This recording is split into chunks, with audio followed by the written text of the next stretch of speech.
नमस्कार, मंडल news bulletin में आपका स्वागत है। आइए पेश करते हैं आज के प्रमुख व मुख्य समाचार। भरूच में लाडली बहन योजना के लिए कागजात एकत्र करने वाले आवेदक महिलाओं से रिश्वतखोरी कर रहे पटवारी तुलसीराम कंठाले को कलेक्टर सौरभ कटियार ने आनन फानन में निलंबित कर दिया। पटवारी कंठाले लाडली बहन योजना में अडंगा ला रहा था। 2 रोज पहले ही राज्य शासन के बजट में इस योजना का ऐलान हुआ, जिससे महिलाओं को हर माह 1500 रुपए मिलने वाले हैं। सर्वत्र महिलाएं अपने कागजात जमा करने में जुटी है, जिसके कारण तहसील कार्यालय और सेतु पर भारी संख्या में महिलाएं युवतियां जुटी है।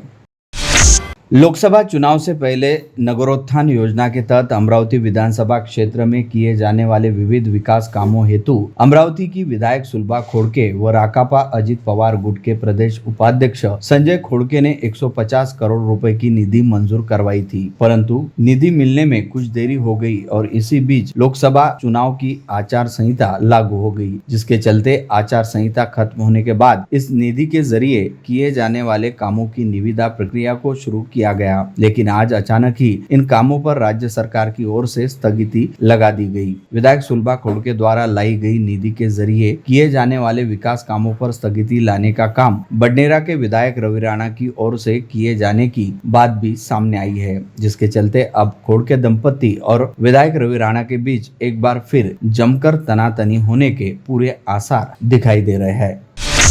मेलघाट में खटकाली के पास हाई पॉइंट के निकट एक निजी लग्जरी बस गहरी खाई में जा गिरी, जिसके चलते बस में सवार 22 यात्री घायल हुए हैं, जिनमें से 3 यात्रियों को काफी गंभीर चोटें आई है। हादसे की जानकारी मिलते ही पुलिस एवं वन विभाग के पथक सहित अकोट से एकलव्य बचाव पथक व एम्बुलेंस वाहन तुरंत ही घटनास्थल पर पहुंचे तथा गहरी खाई में फंसे सभी यात्रियों को बाहर निकालने का काम शुरू किया गया, जिसके बाद घायल यात्रियों को तुरंत ही इलाज हेतु ग्रामीण अस्पताल में भर्ती कराया गया। पता चला है कि यह बस अकोट से धारनी की ओर आ रही थी, तभी खटकाली के पास स्थित हाई पॉइंट के निकट पहाड़ी रास्ते से गुजरते वक्त बस चालक का अपने वाहन से नियंत्रण छूट गया और यह बस सीधे गहरी खाई में जा गिरी। इस समय बस में करीब 25 से 30 यात्री सवार थे।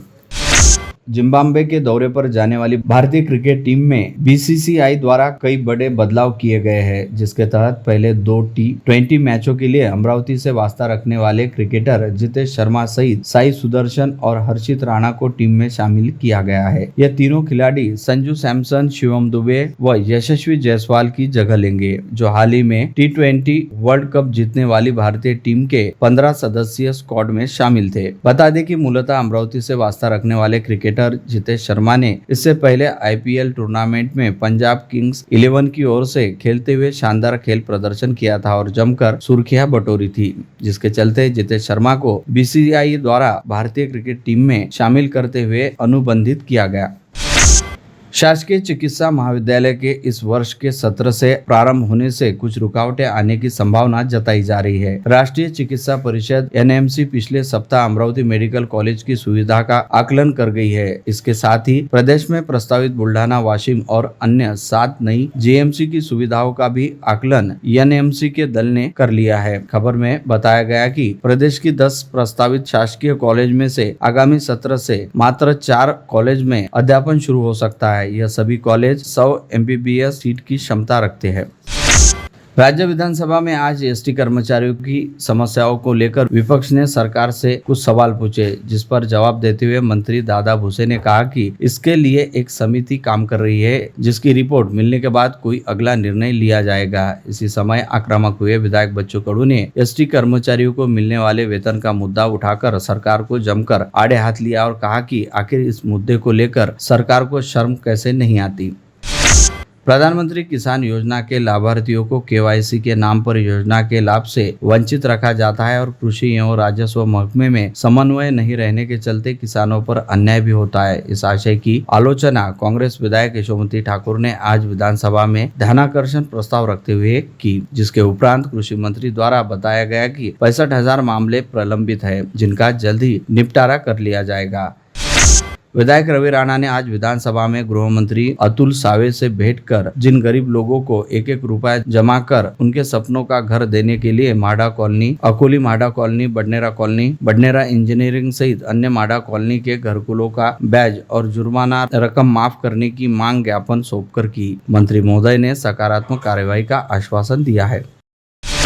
महाविकास आघाड़ी के नेता केवल विरोध के लिए विरोध कर रहे हैं, जबकि उनकी सरकार के कार्यकाल में प्रलंबित अनेक विकास कार्य इस सरकार ने गतिमान किए हैं। मुख्यमंत्री एकनाथ शिंदे, दोनों उप मुख्यमंत्री देवेंद्र फडणवीस तथा अजित पवार के नेतृत्व में अमरावती जिले में 2 वर्षों में अनेक विकास परियोजनाओं का काम शुरू हुआ है। जिले की कायापलट हो रही है। तत्कालीन सांसद नवनीत राणा के प्रयत्नों से शासकीय चिकित्सा महाविद्यालय कार्यान्वित होने जा रहे हैं। अमरावती में निवासी उप जिलाधिकारी रूप में कार्य कर चुके मनपा आयुक्त सचिन कलंत्रे ने आज मनपा नवनियुक्त आयुक्त का पदभार स्वीकार किया, जिसके बाद उन्होंने पत्रकारों को संबोधित करते हुए कहा कि यहाँ के नागरिकों को मूलभूत सुविधाएं उपलब्ध करवाने पर सर्वप्रथम बल दिया जाएगा और दैनंदिन सुविधाओं को मजबूत करने पर जोर रहेगा। मनपा की वित्तीय अवस्था भी सुदृढ़ करने पर प्रस्तावित योजनाओं को मूर्त रूप दिया जाएगा। यह वादा नए मनपा आयुक्त सचिन कलंत्रे ने पत्रवार्ता में किया। अकोला स्थित महाबीज के प्रबंध निदेशक रहे कलंत्रे ने प्रश्नों के उत्तर में कहा कि सभी निकायों में आमतौर पर ठेकेदारों के बिल बकाया रहने की शिकायत होती है। अमरावती में महानगर पालिका का राजस्व बढ़ाकर बिलों का भुगतान समय पर करने की कोशिश रहेगी। आयुक्त कलंत्रे ने कहा कि बारिश का सीजन शुरू है, संसर्गजन्य रोग फैलते हैं। डेंगू मलेरिया की रोकथाम के लिए सभी प्रयास होंगे। विशेषज्ञों की मदद लेकर मनपा ऐसे रोग फैलने से रोकेगी। सद्यस्थितीत मान्सून सुरू झालेला आहे आणि मान्सूनच्या आवक बघता आणि त्या दृष्टीने पावसाचं प्रमाण बघता निश्चितच अमरावती महानगरपालिका जी त्याच्या दृष्टीने तयारी चालू आहे आणि जिथं कचऱ्याचे प्रश्न आहेत आणि जिथं वॉटर लॉगिंग होण्याची शक्यता आहे ते जास्तीत जास्त त्याचा निचरा कसा होईल आणि ड्रेनेज सिस्टीम कशी सुधारता येईल त्या दृष्टीने आता प्रयत्न करण्यात येत आहे। ज्यायोगे पावसाळ्यात सामान्य नागरिकांना कचरा व पाण्याच्या अनुषंगाने जे होणारे प्रश्न आहेत ते होणार नाहीत या दृष्टीने प्रयत्न करण्यात येत आहे। सद्यस्थितीत पावसाळा तोंडावर आहे आणि त्याचबरोबर पाऊस सुरू झालेला आहे, त्यामुळे निश्चितच साथीच्या रोगाचे प्रमाण वाढण्याची शक्यता आहे। तर त्याकरता आपण जास्तीत जास्त नागरिकांनी काळजी घेणं आवश्यक आहे आणि डेंग्यू किंवा इतर व्हायरल इन्फेक्शन्स होऊ नये याकरता वैयक्तिकरित्या सुद्धा काळजी घेण्याची आवश्यकता आहे। जिलाधीश कार्यालय स्थित राजस्व भवन में बुलाई गई इस पत्रवार्ता में जिलाधीश सौरभ कटियार ने बताया कि आगामी विधानसभा चुनाव को ध्यान में रखते हुए अमरावती जिले के सभी 8 विधानसभा क्षेत्रों की मतदाता सूचियों को अपडेट करने एवं मतदाता सूचियों में रहने वाली त्रुटियों को दूर करने के साथ ही 18 वर्ष की आयु पूर्ण कर चुके नए मतदाताओं के नाम मतदाता सूची में शामिल करने हेतु जिले में मतदाता सूची के विशेष संक्षिप्त पुनरीक्षण अभियान चलाया जा रहा है। पत्रवार्ता में जिला निर्वाचन निर्णय अधिकारी व जिलाधीश सौरभ कटियार के साथ ही उप जिला निर्वाचन अधिकारी व उप जिल्हाधिकारी शिवाजी शिंदे द्वारा यह जानकारी दी गई। परत SSR सर्व्हिस विशेष करून विधानसभासाठी होत आहे, तो त्याचं जे शेड्यूल आहे ते तुम्ही लोकांना सर्क्युलेट करण्यात येत आहे। ते शेड्यूल पहिले हाऊस टू सर्वे होणार आहे, त्याच्यानंतर जे डिस्क्रिपन्सीज होती, जे नवीन लोक आहे 18 वर्षाचे वर त्यांचे नाव ॲड केले जाणार आहे, त्यांचे डुप्लिकेट नाव आहे त्यांचे नाव डिलीट केले जाणार आहे, मॅट लोक आहे त्याचे नाव डिलीट केले जाणार आहे। त्याच्यानंतर विशेष कॅम्प सुद्धा ठेवले जाणार आहे आणि त्याच्यानंतर निकाली काढण्याचा सुद्धा पिरियड राहणार आहे। लोकांना जर काही आक्षेप घ्यायचा आहे किंवा काही क्लेम्स ऑब्जेक्शन्स आहेत त्याचा सुद्धा एक कार्यक्रम आहे ह्याच्यात। तो पूर्ण हे कार्यक्रम 25 जून ते 20 ऑगस्ट पर्यंतचा आहे। ऑलमोस्ट 2 महिन्याचा कालावधीचा एक पूर्ण कार्यक्रम आहे। याच्यात डिटेल्ड जे कोणत्या तारखेला काय काय ॲक्टिव्हिटी होणार आहे ते सुद्धा याच्यात नमूद करण्यात आले इलेक्शन कमिशन मार्फत आणि त्याप्रमाणे पूर्ण महाराष्ट्रभरात एक कार्यक्रम राबवला जाणार आहे। अमरावती मनपा क्षेत्र में स्थित कनिष्ठ महाविद्यालयों की कक्षा 11वीं में ऑनलाइन प्रवेश प्रक्रिया चल रही है, जिसके तहत विविध शाखाओं हेतु कक्षा 11वीं में अब तक 3813 सीटों पर विद्यार्थियों के प्रवेश निश्चित हो चुके हैं। वहीं अब भी कक्षा 11वीं की विभिन्न शाखाओं में 12,347 सीटें रिक्त है, जिसके चलते अगले राउंड की प्रवेश प्रक्रिया शुरू कर दी गई है, जिसके तहत 3 से 6 जुलाई के दौरान प्रवेश आवेदन किया जा सकेगा और इसके उपरांत 10 से 12 जुलाई के दौरान गुणवत्ता सूचीनुसार प्रवेश प्रक्रिया चलाई जाएगी।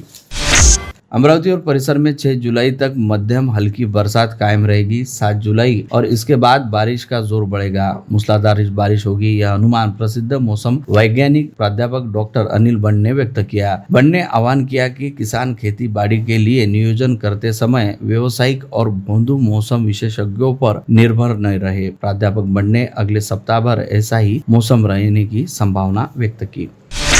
विगत दिनों राज्य सरकार द्वारा पेश किए गए अंतरिम बजट में लाडली बहन योजना की घोषणा की गई, जिसके तहत 2.5 लाख रुपए की सालाना आय वाले परिवार की 21 से 60 वर्ष आयु वाली महिलाओं के बैंक खाते में हर महीने 1500 रुपए जमा होंगे, जिसकी आयोजन प्रक्रिया 1 जुलाई से शुरू हो गई है। ऐसे में इस योजना का लाभ पाने हेतु अमरावती शहर सहित जिले की महिलाओं में अच्छा खासा उत्साह देखा जा रहा है, जिसके चलते इस योजना में आवेदन करने तथा निवासी व आय प्रमाण पत्र हासिल करने के लिए स्थानीय तहसील कार्यालय में आज पूरा दिन महिलाओं की अच्छी खासी भीड़ लगी रही।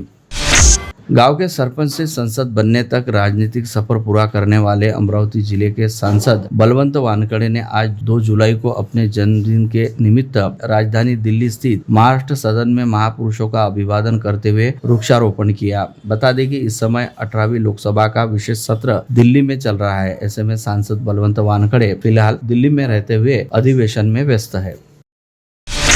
अमरावती संसदीय क्षेत्र में लोकसभा सदस्य बलवंत वानखड़े के जन्म दिवस अवसर पर बलवंत वानखड़े मित्र परिवार द्वारा दरियापुर में रक्तदान शिविर, दिव्यांगों को विशेष साइकिल वितरण, शालेय विद्यार्थियों को साइकिल व शालेय साहित्य वितरण एवं वृक्षारोपण जैसे विविध सामाजिक उपक्रम आयोजित किए गए और सांसद वानखड़े का जन्म दिवस बड़े उत्साह के साथ मनाया गया। 12वीं और सीईटी के नतीजे घोषित होने के बाद उच्च शिक्षा प्रवेश के लिए छात्रों की भागम दौड़ शुरू हो चुकी है। व्यावसायिक पाठ्यक्रमों में छात्रों की दिलचस्पी रहने से उन्हें उनके पसंदीदा पाठ्यक्रम में प्रवेश मिलने के लिए राज्य सरकार ने उचित समय और उचित निर्णय लिया। इस नए निर्णय के अनुसार बीटेक फेड टेक्नोलॉजी पाठ्यक्रम में गणित विषय की शर्त में ढील देने से कई छात्रों का भविष्य सुरक्षित हुआ है। ऐसा वसुधाताई देशमुख अन्न तंत्रज्ञान महाविद्यालय पाला की प्राचार्य डॉक्टर वैशाली देशमुख ने आज होटल ग्रेस इन में ली पत्र परिषद में बताया। आतापर्यंत 16 पासून तर आता 24 पर्यंत गणित हा विषय कंपल्सरी केल्यामुळे अनेक विद्यार्थ्यांना ॲडमिशन घेता येत नव्हती, ते शिक्षणापासून वंचित राहत होते। जवळजवळ 6-7 वर्ष आम्ही हा लढा दिला आणि आमचं त्या असोसिएशनने सुद्धा त्यामध्ये सहकार्य केलं। त्याचे अध्यक्ष वागसाहेब आहेत आणि आता शासनाने त्याला मान्यता दिली आणि त्यामुळं आता सर्व विद्यार्थी ॲडमिशन घेऊ शकतील हा संदेश त्या विद्यार्थ्यांपर्यंत जावा ही त्याच्यामागची उद्देश होती, म्हणून आज पत्रकार परिषद घेतली। विगत कुछ समय से अमरावती शहर में एक विशिष्ट समुदाय से वास्ता रखने वाले असामाजिक तत्व द्वारा बहुसंख्यक समाज को उकसाते हुए शहर का वातावरण बिगाड़ने और दंगे भड़काने का प्रयास किया जा रहा है। इसी के तहत विगत शुक्रवार 28 जून को गोवंश से लद्दाख ट्रक पूरी रफ्तार के साथ रामपुरी कैंप होते हुए पटवा चौक की तरफ आया, जिसे सुरक्षा देने हेतु समुदाय विशेष से वास्ता रखने वाले 30-40 लोग इकट्ठा हो गए, जिन्होंने परिसर में गाड़ियों की तोड़फोड़ करने के साथ ही जमकर पथराव करते हुए दहशत फैलाई। इस घटना का वीडियो सोशल मीडिया पर भी वायरल हुआ है। ऐसे में पूरे मामले की सघन जांच करते हुए उन असामाजिक तत्वों के खिलाफ कड़ी कार्रवाई की जानी चाहिए। इस आशय की मांग का ज्ञापन बजरंग दल द्वारा जिलाधीश को सौंपे गए पत्र में किया गया। भाजपा नेता और पूर्व सांसद किरीट सोमैया ने अमरावती संसदीय क्षेत्र अंतर्गत अमरावती विधानसभा क्षेत्र के मतदाताओं को जिहादी कहा है। यह सीधे सीधे मतदाताओं सहित लोकतांत्रिक व्यवस्था का अपमान है और इस जरिए अमरावती शहर में जातीय तनाव निर्माण करते हुए दंगा भड़काने की साजिश रची जा रही है। इस आशय का आरोप लगाते हुए कांग्रेस कार्यकर्ताओं ने किरीट सोमैया के खिलाफ अपराध दर्ज किए जाने की मांग सिटी कोतवाली थाने में पहुंचकर की। फोटोग्राफर को लेकर राज्य के उप मुख्यमंत्री देवेंद्र फडणवीस द्वारा किए गए वक्तव्य पर अमरावती जिला फोटो वीडियोग्राफर कृति समिति ने तीव्र असंतोष व्यक्त करते हुए जाहिर माफी मांगने की मांग मुख्यमंत्री एकनाथ शिंदे के नाम जिलाधिकारी सौरभ कटियार को सौंपे ज्ञापन में की है। फोटोग्राफर जर मुख्यमंत्री झालं तर ते अडचणीत होईल। हा तमाम या महाराष्ट्राच्या फोटोग्राफर आणि व्हिडिओग्राफर महिला आणि बंधू यांचा हा तमाम अपमान झालेला आहे आणि हे वक्तव्य त्यांना जर करायचं होतं तर कुठल्या व्यक्तीचं नाव घेऊन करायचं होतं। त्यांनी जे फोटोग्राफरचा हा अपमान केलेला आहे, कदापि हा अपमान सहन केला जाणार नाही। त्यांनी तातडीनं या संपूर्ण महाराष्ट्रातील फोटोग्राफर व्हिडिओग्राफर यांची माफी मागावी, अन्यथा पुढील कृती समितीची एक बैठक ठरवून काय आंदोलन करायचं आहे त्यावेळेस आम्ही त्या संदर्भात निर्णय घेऊ। मेलघाट के किसानों को मानसून में बुआई के बाद खेत में जाने से रोका जा रहा है। वन विभाग और व्याघ्र प्रकल्प के अधिकारी व कर्मचारियों के इस बर्ताव से संतप्त हुए धर्मडोहो व आसपास के आदिवासी किसानों ने आज विभागीय आयुक्त डॉक्टर निधि पांडेय को खोज के बंड्या साने के नेतृत्व में ज्ञापन सौंपकर न्याय की गुहार लगाई। राजकमल चौक स्थित भारत रत्न दादा साहेब खापर्डे के पुतले का सौंदर्यीकरण करने की मांग को लेकर आज पूर्व पार्षद बबन रडके के नेतृत्व में उपायुक्त नरेंद्र वानखड़े को ज्ञापन सौंपा गया। स्वाधीनता संग्राम सेनानी स्वर्गीय अयोध्या प्रसाद गंगेले की 100वीं जयंती तथा उनकी पत्नी श्रीमती सुमित्रा देवी गंगेले के 91वें जन्मदिन का औचित्य साधते हुए गंगेले परिवार द्वारा सामाजिक भावना के तहत वृक्षारोपण कार्यक्रम और पारिवारिक सत्कार समारोह का आयोजन किया गया था, जिसके तहत हिंदू स्मशान संस्था परिवार में गणमान्यों के हाथों ऑक्सीजन प्रदान करने वाले बरगद, पीपल और नीम जैसे वृक्षों के पौधे रोपित किए गए। पुलिस आयुक्तालय में कार्यरत 7 पुलिस उपनिरीक्षक, 3 सहायक उपनिरीक्षक और 4 हेड कांस्टेबल रविवार 30 जून को सेवानिवृत्त हुए। इस निमित्त पुलिस आयुक्तालय के सभागृह में आयोजित कार्यक्रम में सीपी नवीन चंद्र रेड्डी के हाथों इन अधिकारी व जवानों को सम्मानित कर उन्हें विदाई दी गई। 1 जुलाई से पूरे देश में नए भारतीय न्याय संहिता लागू किए जाने के बारे में ग्रामीण पुलिस अधीक्षक विशाल आनंद ने जिलाधिकारी कार्यालय के नियोजन भवन में मेन जिलाधिकारी जनसंवाद बैठक का आयोजन किया गया। ग्रामीण पुलिस विभाग के अपर पुलिस अधीक्षक पंकज कुमावत ने उपस्थितों को नए कानून के बारे में जानकारी दी। समीपस्थ मूर्तिजापुर के निकट राष्ट्रीय महामार्ग क्रमांक 53 पर पेट्रोल पंप के पास खड़े ट्रक को बारातियों से भरी लग्जरी बस ने टक्कर मार दी, जिससे बस में सवार 28 यात्री घायल हो गए, जिसमें से 16 यात्रियों को इलाज हेतु अकोला के अस्पताल में भर्ती किया गया। यह हादसा रविवार 30 जून की रात 12 बजे के आसपास घटित हुआ। यह लग्जरी बस अकोला में रहने वाले कनौजिया परिवार के यहाँ आयोजित सगाई समारोह में शामिल होने के बाद दूल्हा पक्ष के लोगों को लेकर नागपुर की ओर लौट रही थी। जिले के नांदगांव खंडेश्वर में किए नाली के निर्माण का बिल मंजूर होने के बदले 72,000 की रिश्वत स्वीकारने वाले लोक निर्माण विभाग के उप विभागीय अधिकारी सहित कनिष्ठ अभियंता को एलसीबी के दल ने रंगे हाथ पकड़ लिया। यह कार्यवाही 1 जुलाई की शाम 6 बजे के दौरान लोक निर्माण विभाग प्रादेशिक विभाग कार्यालय परिसर में हुई। रिश्वत लेते गए पकड़े उप विभागीय अधिकारी का नाम सुनील विठ्ठल मेश्राम और कनिष्ठ अभियंता का नाम ऋषभ गजानन किटुकले है। शादी का प्रलोभन देकर एक महिला का शारीरिक शोषण किया गया। उसने शादी से इनकार कर उसे जान से मारने की धमकी दी। यह घटना फ्रेजरपुरा थाना क्षेत्र में उजागर हुई। पीड़ित महिला के शिकायत पर गुजरात के कंबाई निवासी अनिरुद्ध सिंह वाघेला के खिलाफ मामला दर्ज किया गया। 2 मोटरसाइकिल के बीच हुई आमने सामने भिड़ंत में 2 लोगों की मृत्यु हो गई। यह दुर्घटना शनिवार 29 जून की शाम 6:45 बजे के दौरान धारनी से कृषि उपज मंडी के सामने हुई। ग्रामीण अपराध शाखा के दल ने मिली जानकारी के आधार पर परतवाड़ा से चिकलदरा रोड पर संदिग्ध अवस्था में घूम रहे एक बदमाश को पकड़कर उसके पास से 5 चोरी की मोटरसाइकिल जब्त की। पकड़े गए आरोपी का नाम बेलखेड़ा ग्राम निवासी निकेश तेजीलाल भुसुम है। 30 मई को स्थानीय सिटी कोतवाली थाना क्षेत्र के राजकमल चौक में चामुंडा मोबाइल शॉप में काम करने वाले नौकर ने दुकानदार मालिक की कार व दुकान में रखा मोबाइल संबंधित माल चोरी कर फरार होने के बाद अमरावती पुलिस ने आरोपी किशन भगत रामजी दासी इसको राजस्थान से धर दबोचने में सफलता हासिल की। नाले में आई बाढ़ में बाढ़ का अनुमान न आने पर सड़क पार करते समय एक व्यक्ति उस बाढ़ में बह जाने से उसकी मृत्यु हो गई। यह घटना सोमवार सुबह 8:30 बजे के दौरान सारंगपुर में उजागर हुई। मृतक व्यक्ति का नाम कापशी ग्राम निवासी नानाजी नारायण खड़के है।